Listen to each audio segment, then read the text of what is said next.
For the first time, the family of the woman who was killed during a carjacking last month in New Orleans walked the area where her life came to an end. Community members held a prayer vigil this evening in Mid-City.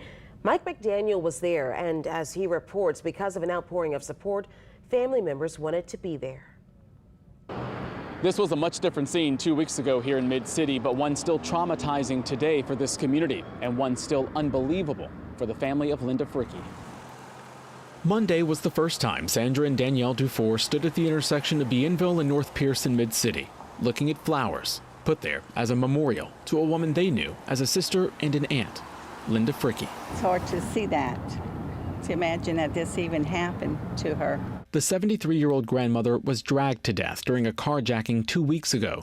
Forced out of her SUV, authorities say Frickey was caught in the seatbelt and then dragged around the block. Her arm eventually ripped off, freeing her from the SUV. Folks in the neighborhood rushed over to help, but Frickey died before paramedics got there. It's hard to just think about the fact of everything she went through, right here in this area. It wasn't long before 4 teenagers, a boy and 3 girls, were arrested. God, that you would strengthen them and establish them.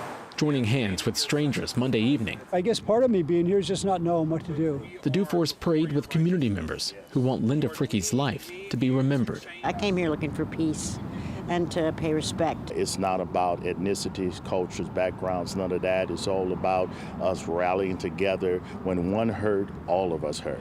It's a hurt still felt by folks in this community, stemming from a trauma they'll never forget. The day that this happened, I don't think I left the house for like 2 days after.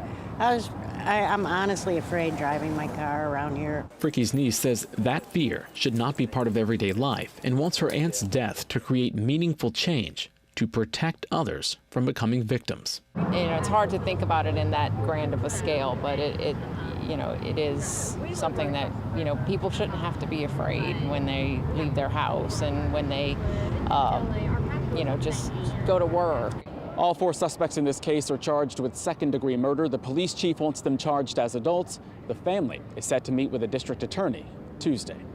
Reporting from Mid-City, Mike McDaniel, Eyewitness News.